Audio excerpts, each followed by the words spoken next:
Jika congko sampak nyisip kiusiu 329. Yesus pimpin ku mau ikut. 329. Yesus pimpin. Ku dengar Tuhan memanggil. Ku dengar Tuhan memanggil.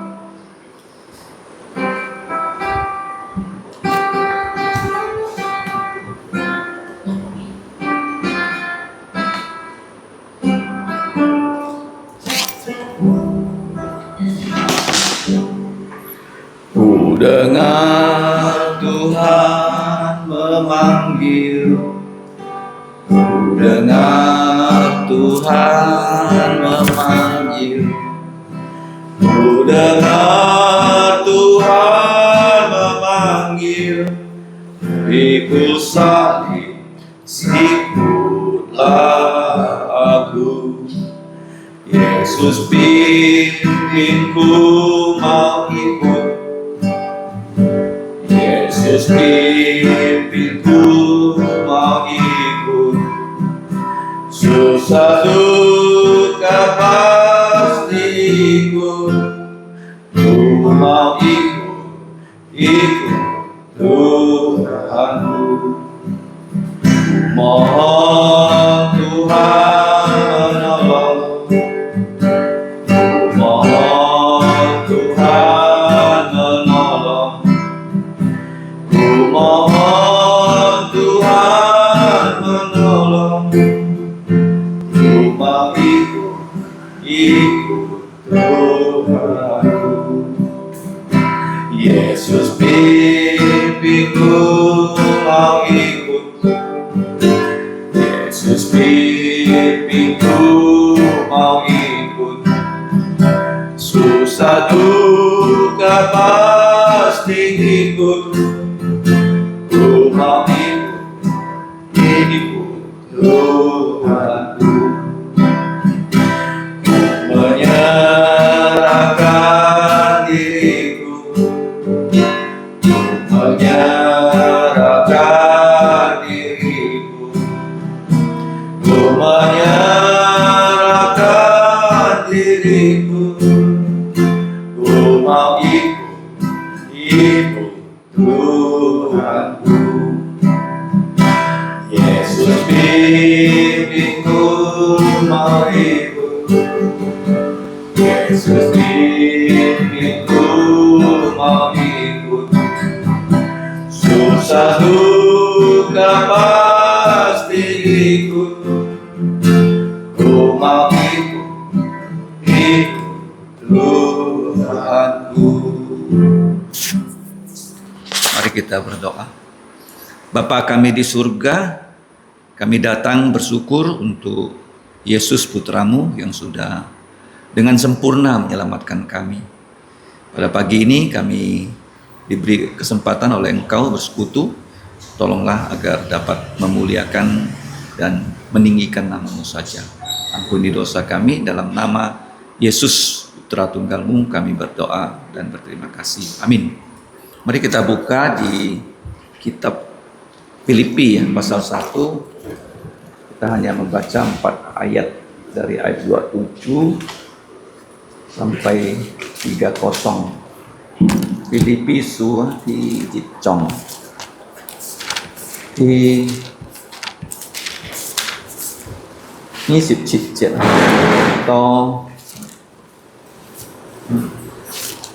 37. Satu orang satu ayat. Filipi pasal yang pertama ayat 27 sampai 30.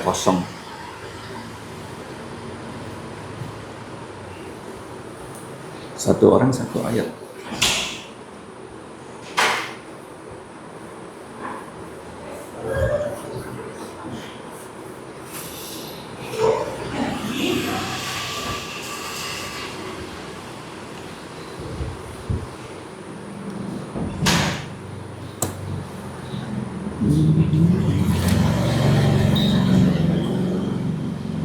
Filipi 1 ayat 27 sampai 30. Demikian bunyi firman Tuhan. Hanya hendaklah hidup kamu berpadanan dengan Injil Kristus, supaya apabila aku datang, aku melihat, dan apabila aku tidak datang, aku mendengar bahwa kamu teguh berdiri dalam satu roh dan satu lubuk jantung, sejiwa, berjuang untuk iman yang timbul dari berita Injil. Dengan tiada digentarkan sedikit pun oleh lawanmu, bagi mereka semuanya itu adalah tanda kebinasan. Tapi bagi kamu tanda keselamatan, dan itu datangnya dari Allah. Sebab kepada kamu dikaruniakan bukan saja untuk percaya kepada Kristus, melainkan juga untuk menderita untuk Dia. Dalam pergumulan yang sama yang dahulu kamu lihat padaku dan yang sekarang kamu dengar tentang aku. Jadi kita lihat di sini ada nasihat ya, supaya kita jangan berhenti ya, berjuang. Jadi kalau kita lihat dalam bahasa aslinya sangat menarik ya, dimulai dengan kata hanya. Hanya itu mono ya. Mono. Kalau double itu namanya stereo. Kalau sekeliling kita namanya soron. Itu perkembangan dari audio ya. Mono itu satu speaker. Kalau stereo dua. Kalau sekarang namanya soron. Oke. Jadi kenapa kita bisa tekankan kata satu ya? Yang pertama satu tujuan. Ya, tujuan orang Kristen jelas di sini. Kita semua hidup kita harus berpadanan dengan Injil Kristus. Ini Paulus mengatakan nah, kalau dia ada di tengah-tengah gereja, dia melihat, menyaksikan ya. Tetapi apabila dia tidak ada di situ, dia mendengarkan ya kesaksian. Jadi ini sangat baik ya. Hidup yang berpadanan dengan Injil Kristus. Karena kita lihat di surat Korintus, Paulus kemana-mana dia nggak mau tahu hal yang lain selain Injil Kristus. Kita tahu kan Injil ada 4 buku, Matius, Markus, Lukas, Yohanes, menggambarkan siapa Yesus. Jadi kalau kita percaya Yesus, hidup kita itu pasti semakin mirip dengan Yesus Kristus. Ya, saya sering mengatakan bahwa nama yang bisa dibolak-balik itu Kristus Yesus.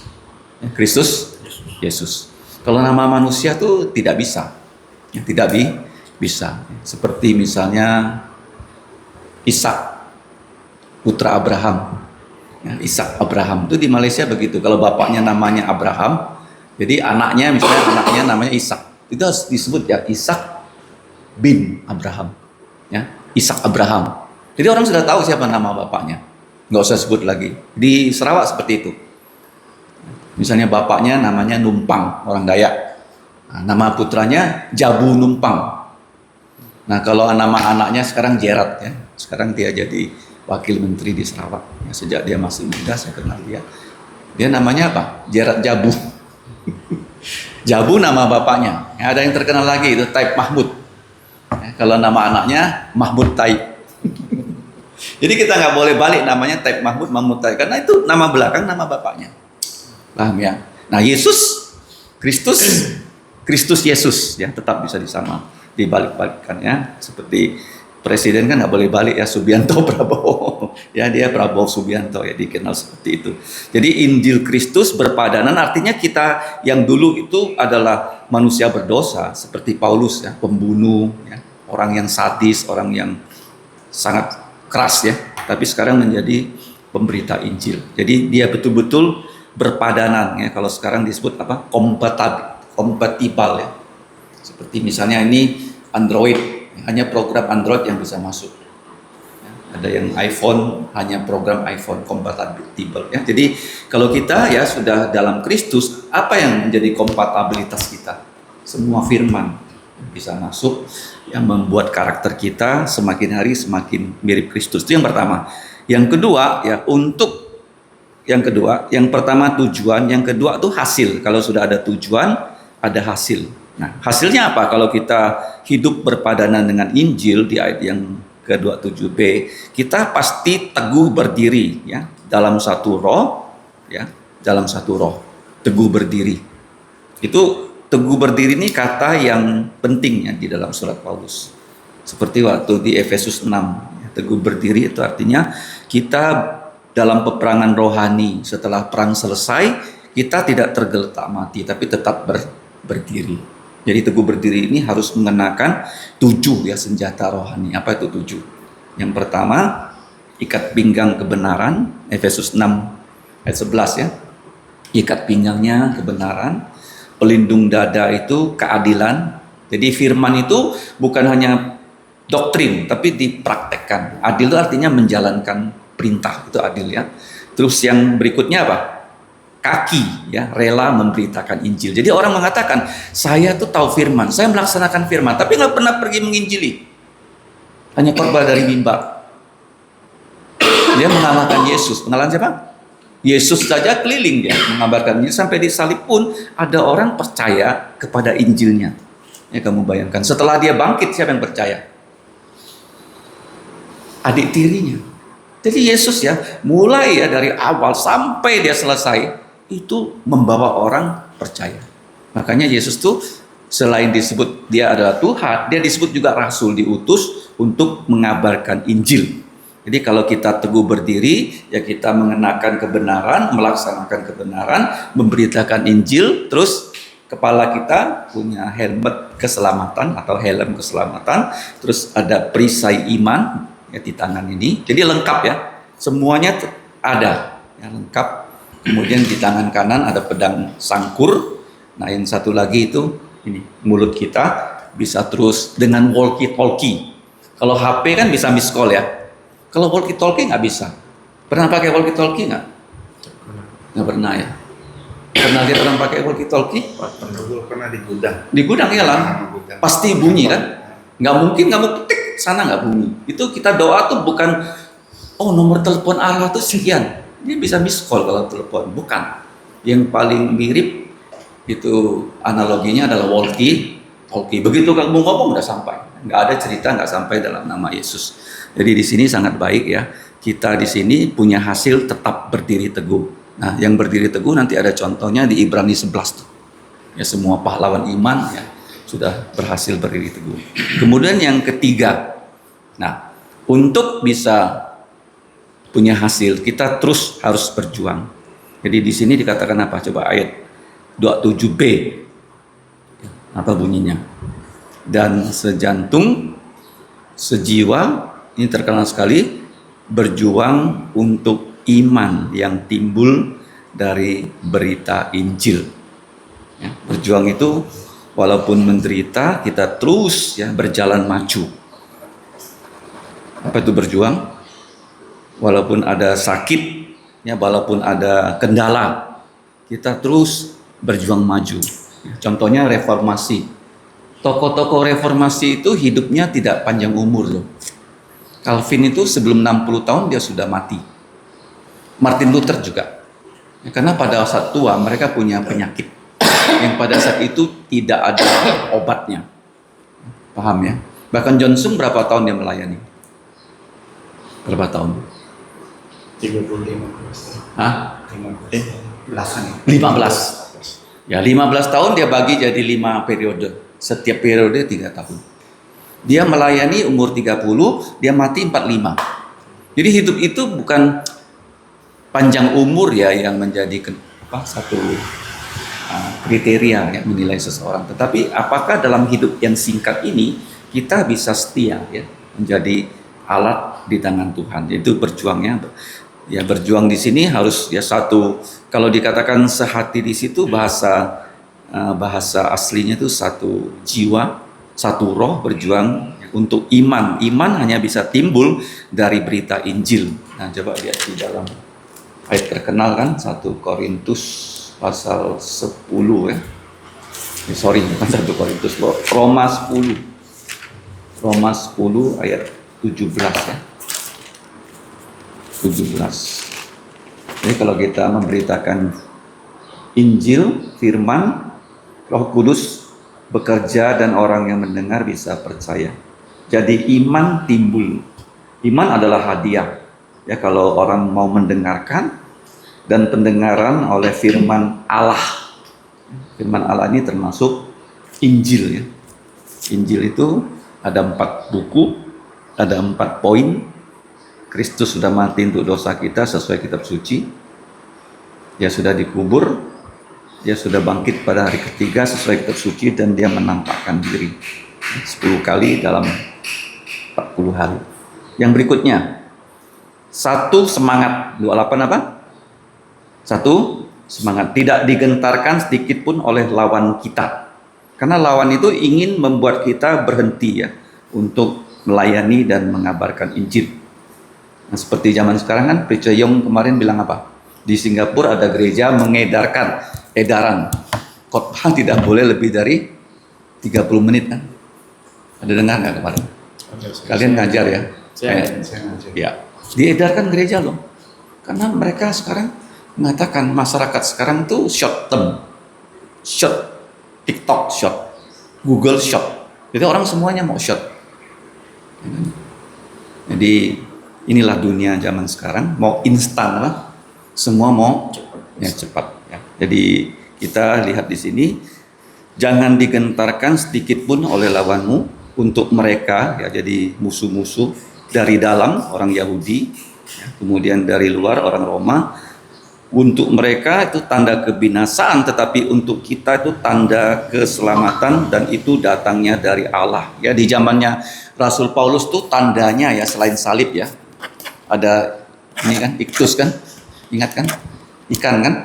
Nah, bahasa Yunaninya masih ingat di pelajaran Greek basic, ada kan buku yang ditulis Benham, iktus kan. Iktus Yesus Kristus, ya, dia adalah putra Allah dan juru selamat. Ya, Yesus Kristus, dia adalah putra Allah dan juru selamat. Iktus ya merupakan tanda. Nah, kemudian bukan hanya satu semangat, yang terakhir yang kelima itu 1 tambah 1, artinya ini ya, kita dikaruniakan, yang pertama percaya, tapi juga dikaruniakan ayat 29 menderita ya untuk Yesus. Makanya kalau kita buka Lukas 12 ya, ayat 30. Lukas 12 30.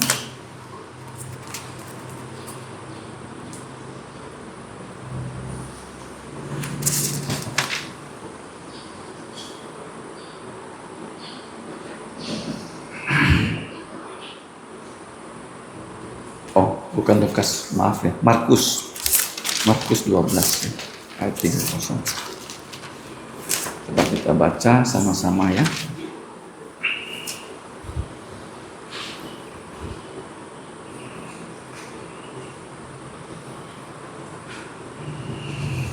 Coba kita baca 1, 2, 3. Kasihilah Tuhan Allahmu dengan segenap lubuk jantungmu, dan dengan segenap jiwamu, dan dengan segenap akal budimu, dan dengan segenap kekuatanmu. Jadi kita ya lihat di sini bahwa penderitaan itu bisa kita lalui kalau kita mengasihi Tuhan. Ya, seperti Yesus, dia hidupnya dengan penuh penderitaan. Karena dalam Yesaya 53 kan judulnya apa? Hamba Tuhan yang menderita. Jadi penderitaan itu ya kita lihat dalam diri Yesus. Ya, Yesus pernah di Nazaret mau didorong supaya jatuh dari jurang dan mati, nggak berhasil. Kemudian Yesus ya pernah mau bagaimana? Ya, dilempari batu ya, karena dianggap dia memuja ya, Beelzebul. Kemudian akhirnya Yesus ya ditangkap, ya, semua penderitaan itu ditimpakan pada dia. Dia diludahi, ya, dia ditinju, kemudian dia dicambuk, ya, akhirnya dia disalib. Nah, kemudian Tuhan memakai Paulus yang menulis Filipi, contohnya sedang kita pelajari di Serdam ya. Jadi kita bersyukur di Serdam bisa belajar kitab 2 Korintus yang sudah dikhotbahkan pasal 4 ayat 6 ya. Dalam segala hal kami ditindas namun tidak terjepit, kami habis akal ya, tetapi tidak putus asa. Kami dianiaya namun tidak ditinggalkan sendirian, kami dihempaskan namun tidak binasa. 48 64 ya, 64 di situ dia berkata, sebaliknya dalam segala hal kami menunjukkan bahwa kami adalah pelayan Allah, yaitu dalam menahan dengan penuh kesabaran dalam penderitaan, kesesakan, kesukaran, dalam menanggung dera, dalam penjara dan kerusuhan dan berbagai-bagai penderitaan yang lain. Yang terakhir itu disinggung lagi di pasal 11. Jadi penting sekali ya, 2 Korintus pasal 6, pasal 4 dan pasal 11. Ayat yang ke-22, 23. Ayat 23, apakah mereka pelayan Kristus? Aku berkata, seperti orang gila, aku lebih lagi, aku lebih banyak berjeri lelah, lebih sering di penjara, didera di luar batas, kerap kali dalam bahaya maut. Jadi 11:22, 11:23. Jadi kita bersyukur ya, bahwa kita bisa belajar hidup yang berpadanan dengan Injil Kristus adalah satu tujuan, kemudian satu hasil, satu perjuangan, satu semangat, kemudian satu tambah satu. Satu itu keselamatan, satu yang satunya adalah satu penderitaan. Ya, dikatakan kalau kita mau menjadi murid Yesus, kita harus datang pada Yesus. Kemudian yang pertama apa? Menyangkal diri. Yang kedua, memikul salib. Ya, kalau menyangkal diri itu memaku, menyalibkan si aku yang lama. Itu menyangkal diri. Kalau memikul salib, rela menderita. Ya, kalau orang memikul salib itu dia siap mati untuk Yesus. Kan orang yang mau disalib pasti disuruh apa? Memikul salibnya seperti Yesus. Ya, nggak ada cerita orang yang mau disalib terus ada pasukan Roma yang memikul salibnya, nggak ada. Ya. Jadi yang terakhir apa? Kita selalu ya bukan hanya memikul salib, ya, kita mau mengikut Yesus setiap hari ya, mengikut Yesus setiap hari sampai kita bertemu muka dengan Dia. Jadi kita bersyukur dan kita punya teladan yang luar biasa, yaitu Yesus, para rasul dan tokoh-tokoh Alkitab, bahkan pendahulu kita yang sudah melayani ya di gereja. Karena pelayanan itu seperti pendeta Timothy ya, sebelum dia mengundurkan diri dari life, dia menerima surat dari anggota gerejanya, anak sekolah minggu yang dia bina loh. Tulisannya bagaimana? Bapak sudah tidak bisa berkhotbah. Kamu bayangkannya, seberani itu ya manusia ya. Jadi surat itu ini ditunjukkan pada murid-murid BBC. Seperti Paulus juga kan di Korintus ya, sering kali dibilang dia rasul palsu karena penampilannya tidak meyakinkan dan sebagainya. Dan di Korintus itu ada orang-orang yang mengaku rasul-rasul super. Jadi kita ya, bersyukur ada keteladanan yang tahan menderita demi Yesus Kristus. Mari kita berdoa. Sungguh kami bersyukur dan berterima kasih padamu Bapa, karena firman-Mu itu menjadi kekuatan untuk kami melayani Engkau. Kami menyerahkan kehidupan kami sebagai hamba-Mu. Kiranya kami semakin mirip dengan Tuhan Yesus seperti para rasul Yesus Kristus, khususnya Paulus, sudah dengan setia mengikuti Yesus. Kami datang mohon Engkau menolong agar kami disebut hamba yang baik, hamba yang setia, hanya untuk memuliakan nama-Mu. Kami sadar kami banyak melakukan hal-hal yang tidak berkenan pada Engkau, mohon Engkau yang mengampuni dosa kami. Kiranya firman-Mu, Roh-Mu memberikan kami kekuatan supaya kami dapat mengakhiri pertandingan estafet ini dan kami bisa meneruskan kepada generasi berikutnya perjuangan ini kalau Yesus belum datang, agar terus ya, Injil Yesus Kristus yang ditinggikan, dimuliakan. Dengarkan doa kami dalam nama Tuhan Yesus. Kami bersyukur dan berdoa. Amin. Kita akan berdoa. Mohon pokok doanya dari P.I. Rudi dulu ya.